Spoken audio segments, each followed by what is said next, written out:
आम्ही व्याजाची पूर्ण रक्कम परत करू असा 2018चा शासन निर्णय. वर्ष होऊन गेले 5.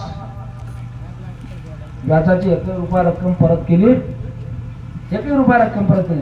सुमतीबाई सुकळीकर नावाची योजना होती ती 2018 मध्ये. 1 रुपया परत केला नाही. प्रत्येक गटाचे 2 लाख, कोणा गटाचे 4 लाख, कोणा गटाचे 5 लाख सरकारकडे आपल्याला घेणे आहे. मागच्या वेळेस आम्ही अशीच पाययात्रा काढली होती. तुमच्या इथं चालू आम्ही आमच्या भागात फिरलो. सरकारने दखल घेतली. सह्याद्रीवर मुख्यमंत्र्यांनी बैठक लावली. मी त्या बैठकीत होतो. आता सरकार तुम्हाला माहिती आहे इथं जेवल्यावर आवतन करून त्याने हो म्हटलं देतो म्हणून, पण त्यांनी हिशोब लावला असेल ना की एका बचत गटाले 4-4, 5-5 लाख असे महाराष्ट्रात तर गट किती आहे. आपली थैलीच खाली होती आता असं वाटलं दिलंय. मग ते एवढं हुशार की त्याने काय केलं, त्याने प्रत्येक बचत गटाले खेळतं भांडवल दिलं 30-30 हजार दिलं ना. किती रुपये? 30-30 हजार. तुम्ही ते वापरणं झाले की. पण माझं या सरकारला सांगणं की आमच्यावर उपकार करून आमचा हक्क आम्हाला द्या.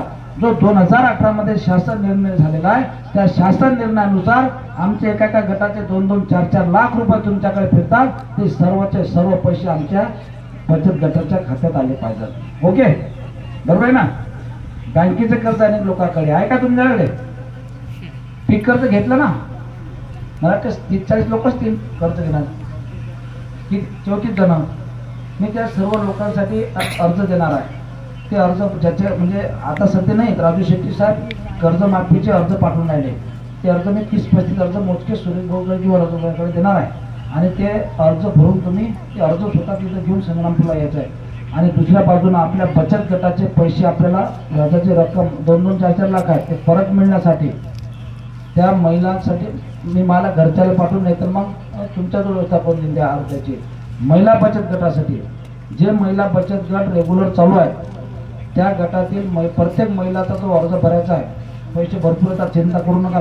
मागच्या वेळेस फक्त मी हुंकार मारली तर त्यांना 30-30 दिले ते वापरायला, पण ते नाही पाहिजे. आपल्याला पाहिजे, बरोबर आहे ना. आपल्याला त्या बचत गटात कर्ज घ्यायचं काम नाही. पैसे जर आले काय म्हणतात 4 लाख, 5 लाख गटाने, बरोबर आहे ना. त्यासाठी मी तुमच्याकडे अर्ज पाठवणार आहे. प्रत्येक महिलाचा अर्ज भरायचा आणि अर्ज भरून तुम्ही एकटे यायचं नाही, सोबत बाईली आणायचं. तुम्ही म्हणता आता बाईली बी मी यासाठी म्हणतो की सरकार आपलं कमी ऐकते, आपल्यापेक्षा लाडक्या बहिणीचं जास्त आहे. माहित आहे तुम्हाला? भेटले का 1500 आले ना. म्हणजे लाडक्या बहिणीमध्ये खूप सरकारचा जीव आहे ना. मग आज जर आमच्या लाडक्या बहिणीचे 4-4, 5-5 लाख त्याच्याकडे सरकारकडे तर ते भेटतील ना. म्हणून आता लाडक्या बहिणी सोबत घेऊन यायचं, त्याचे अर्ज सोबत आणायचे. तयारी आहे ना तुमची? आता 20 तारखेपर्यंत तुमची माझी भेट होणार नाही. होईल का? मी तुम्हाला कोणता निरोप देणार नाही, मी फोन करणार नाही. कारण की मला 191 गावात जायचं आहे. आणि दुसऱ्या बाजूला तुम्हाला सांगितलं मला 1 लाख शेतकऱ्याचे फौज घेऊन मैदानात उतरायचं आहे. कर्जमाफीचा विषय मी तुम्हाला सांगितलं. सर्व विषय आले लक्षात. विद्यार्थ्यांचा प्रश्न गंभीर आहे. दुसरी गोष्ट हा विषय फार मी पटलावर घेणार आहे. पटलावर म्हणजे या संदर्भात मुख्यमंत्र्यांसोबत बैठक लागणार आहे. 5 लोक गावातले 2 लोक त्याला प्रशाधिकारी म्हणतात.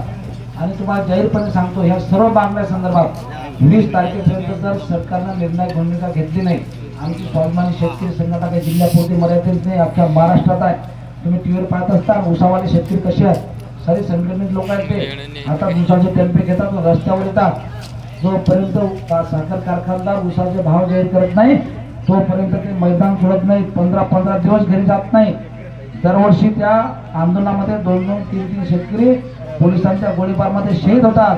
म्हणजे ते मरण पत्करतात, पण भाव घेतल्याशिवाय रिकाम्या हाती जाणं पत्करत एवढे पक्के शेतकरी आहेत ते. आणि म्हणून आम्ही या महाराष्ट्रातल्या सर्व स्वाभिमानी शेतकरी संघटनेच्या कार्यकर्त्यांनी ठरवलं आहे 20 तारखेपर्यंत जर का सरकारनं आम्हाला न्याय दिला नाही, आमच्या शेतकऱ्यांना मजुरांना न्याय दिला नाही, आमच्या महिला बचत गटांना न्याय दिला नाही, तर 20 सप्टेंबर पासून या महाराष्ट्रातल्या स्वाभिमानी शेतकरी संघटना ज्या ज्या ठिकाणी सत्तेतले आमदार दिसतील, ते कुठेही दिसो, ते मंत्रालयाच्या पुढे दिसो की पुण्यात दिसो, ज्या ज्या ठिकाणी सत्तेतले आमदार दिसतील त्या त्या ठिकाणी त्यांचे कपडे काढून त्यांच्या ढुंडावर फटके मारण्याचं आंदोलन आम्ही चालू करणार आहे. कारण माराले भूतही भेतात, माराले भूत भेतात. हे तर आमदार आहेत.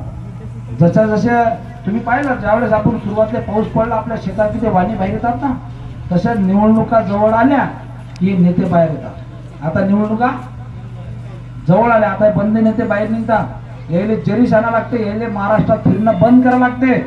ज्या वेळेस जरीस आले यायले समजले की आता आपण फिरू दे. 2-4 आमदारी फटके बसले की सारा टाईट कार्यक्रम होते. एखाद्या वेळेस एखाद्या मुंबईतल्या मंत्र्यांना दुसऱ्या मंत्र्याला फोन केला, साहेब तुम्ही येता का माझ्या घरलो, आपण थोडं विदर्भात